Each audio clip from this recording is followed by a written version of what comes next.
जब कुदरत अपना रूप दिखाती है तो रूह कांप जाती है। और ऐसा ही कुछ हुआ था फ्लाइट 571 के साथ। ये प्लेन एक बर्फीली पहाड़ी पर क्रैश हुआ, जमीन से हजारों फीट ऊपर। और इस क्रैश में जो पैसेंजर्स बचे रह गए थे, उनके पास खुद को बचाने के लिए सिर्फ एक ही चारा था, अपने ही फैमिली मेंबर्स और यार दोस्तों का मांस खाना। फ्लाइट 571 की कहानी, चाहे इसे आप दुनिया का सबसे बड़ा चमत्कार कहो या मानव इतिहास की सबसे बड़ी क्रूरता, लेकिन इस कहानी को सुनकर आपकी रूह कांप जाएगी। कि ये दिल दहला देने वाली कहानी शुरू होती है 12 अक्टूबर 1972 को। साउथ अमेरिका के यूरुग्वे में उड़ान भरता है, जिसको चिली देश की राजधानी सेंटियागो में पहुंचना है। इस प्लेन में बैठे रग्बी प्लेयर्स और उनका मैच देखने जा रहे हैं, उनके फैमिली मेंबर्स और उनके रिलेटिव और उनके यार दोस्त। इस प्लेन में टोटल 45 पैसेंजर्स हैं, जिनमें 9 क्रू मेंबर हैं। ये फ्लाइट 3 घंटों में अपने डेस्टिनेशन पर पहुंच सकती है, लेकिन रास्ते में इसको एंडीज की पर्वत मालाओं का पार करना होगा। लेकिन दुर्भाग्य से आगे चलकर मौसम खराब मिलता है। इस वजह से इस फ्लाइट को रास्ते में ही अर्जेंटीना के मेंडोजा शहर में लैंड कराया जाता है। ये फ्लाइट रात भर वहीं रुकती है और आगे अगले दिन यानी 13 अक्टूबर को उड़ान भरने के लिए तैयार होती है। लेकिन परेशानी ये है कि अभी भी मौसम खराब है। लेकिन अच्छी बात यह है कि इस फ्लाइट का जो पायलट है वो इस रूट से पहले भी 29 बार उड़ान भर चुका है। इस वजह से उसे पूरा आइडिया है कि इन एंडीज की पहाड़ियों को कैसे पार करना है। पायलट के कॉन्फिडेंस की वजह से यह फ्लाइट 13 अक्टूबर को दोपहर के 2:18 पर फिर से उड़ान भरती है। यहाँ से सैंटियागो पहुंचने में सिर्फ 1 घंटे का रास्ता बचा है और पायलट को पूरा भरोसा है कि 1 घंटे के बाद वो सही सलामत सैंटियागो में पहुंच जाएंगे। ये प्लेन करीब 18,000 फीट के एल्टीट्यूड पर उड़ रहा था और धीरे धीरे एंडीज की पहाड़ियों को पार करता जा रहा था। लेकिन आगे चलकर मौसम और खराब होता है, जिस वजह से विजिबिलिटी और कम हो गई और पायलट को आगे कुछ भी दिखाई नहीं दे रहा था। अगर मौसम साफ होता तो पायलट आसपास की पहाड़ियों को देखकर आइडिया लगा लेता कि इन प्लेन कहाँ जा रहा है। लेकिन इस समय तो पायलट केवल प्लेन के इंस्ट्रूमेंट्स पर ही निर्भर था। अब क्योंकि पायलट को पता था कि वो 1 घंटे में सैंटियागो पहुंच जाएंगे, इसलिए वो अपनी लोकेशन का रफ आकलन करता रहा। और 1 घंटे के बाद जब उसे लगा कि उसने एंडीज की पहाड़ियों को पार कर लिया है, तो उसने सैंटियागो एयरपोर्ट पर एटीसी से प्लेन को लैंड कराने की अनुमति मांगी। एटीसी ने पूछा कि क्या आपने एंडीज की पहाड़ियों को पार कर लिया है? तो पायलट ने कहा कि हाँ, उन्होंने एंडीज की पहाड़ियों को पार कर लिया है। एटीसी भी पायलट द्वारा दी गई लोकेशन पर ही निर्भर थी, तो एटीसी ने प्लेन को लैंड कराने की परमिशन दे दी और पायलट से कहा कि आप प्लेन को 11,500 फीट के एल्टीट्यूड पर ले आओ। 3:02 पर पायलट प्लेन के एल्टीट्यूड को धीरे धीरे घटाने लगा। जैसे ही प्लेन नीचे आता है तो पायलट को दिखाई देता है कि अभी तो एंडीज की पहाड़ियां ही चल रही हैं और सामने एक बहुत बड़ी चट्टान है। जल्दी से पायलट प्लेन को फिर से ऊपर उठाने की कोशिश करते हैं, लेकिन अब बहुत देर हो चुकी थी। प्लेन को ऊपर उठाते उठाते प्लेन का पिछला हिस्सा पहाड़ी से टकरा जाता है और वो टूटकर अलग हो जाता है। प्लेन का पिछला हिस्सा खत्म होने की वजह से पीछे की जो सीटें थी वो यात्रियों सहित हवा में उड़ जाती हैं और 3 पैसेंजर्स हवा में ही उड़कर खत्म हो जाते हैं। इस टकराव में प्लेन का राइट विंग भी टूट जाता है, जिस वजह से प्लेन डिसबैलेंस हो जाता है, जिस वजह से उसकी दूसरी विंग भी पहाड़ी से टकराती है और वो भी टूट जाती है।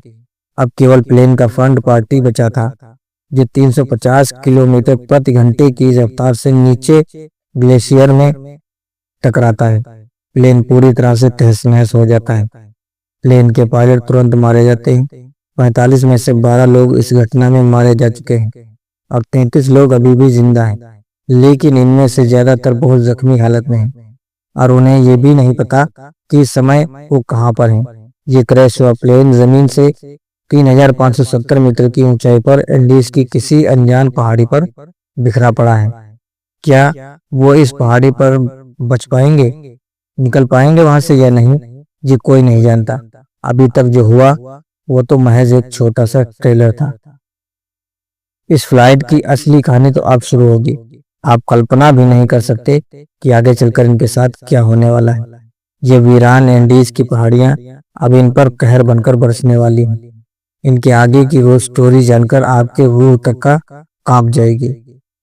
घायल हुए पैसेंजर्स में से एक पैसेंजर था नान नानपाडो, जिसके सिर में चोट आई थी, जिसकी वजह से वो कोमा में चला गया। परेशानी ये थी कि जल्दी ही सूरज ढलने वाला था और शाम होने वाली थी। इस वजह से रेस्क्यू टीम के पास उनको ढूंढने के लिए ज्यादा वक्त नहीं था। बाई चांस अंधेरा होने से पहले उनको नहीं बचाया गया तो इस बर्फीली पहाड़ी पर रात गुजारना नामुमकिन होगा, क्योंकि यहाँ का तापमान रात में 30 डिग्री सेल्सियस तक पहुंच जाता है।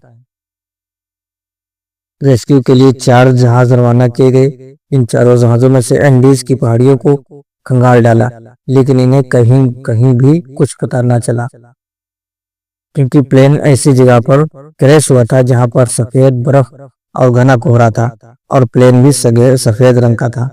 इस वजह से ऊपर से देखने पर रेस्क्यू टीम को क्रैश साइट का अंदाजा भी नहीं हो पा रहा था। देखते ही देखते रात हो गई और उस दिन रात भर के लिए रेस्क्यू ऑपरेशन को स्थगित कर दिया गया। बचे हुए पैसेंजर्स को उम्मीद थी कि वो कैसे भी करके सिर्फ आज की रात काट लें, कल तो उन्हें कोई ना कोई बचा ही लेगा। और उन्होंने क्रैश पड़े प्लेन में से शेल्टर बनाया और रात गुजारी। ये रात उनके लिए बहुत भयानक थी, क्योंकि आज की रात इन्हें 30 डिग्री सेल्सियस में -30 डिग्री सेल्सियस में गुजरनी है। लेकिन इनके पास एक उम्मीद है कि कल इन्हें कोई ना कोई ढूंढ लेगा और बचा लेगा। इस उम्मीद में से इस रात को कैसे भी करके काट लेते हैं। लेकिन 5 लोग इस रात को नहीं झेल पाते और अब जिंदा बचे हुए लोगों की संख्या 33 से घटकर 28 रह जाती है। अगले दिन सुबह 14 अक्टूबर को सर्च ऑपरेशन फिर से चालू किया जाता है और 11 जहाज इन्हें ढूंढने के लिए उड़ान भरते हैं। लेकिन परेशानी वही थी कि क्रैश हुआ प्लेन सफेद रंग की वजह से बर्फीली पहाड़ियों में नजर नहीं आ पा रहा था। बचाव दल के जहाज सर्वाइवर्स के ऊपर से उड़कर जा रहे थे, लेकिन उन्हें वो नीचे नजर नहीं आ रहे थे। इस वजह से सर्वाइवर ने बचाव दल को सिग्नल देने के लिए प्लेन के ऊपर लिपस्टिक से SOS लिखने की कोशिश की, लेकिन उन्हें SOS लिखने के लिए लिपस्टिक काफी नहीं थी। इस वजह से उन्होंने अपने सूटकेस को बर्फ पर एक बड़ा सा क्रॉस बना दिया, ताकि वो आसमान से बचाव दल साफ साफ दिखाई दे सके।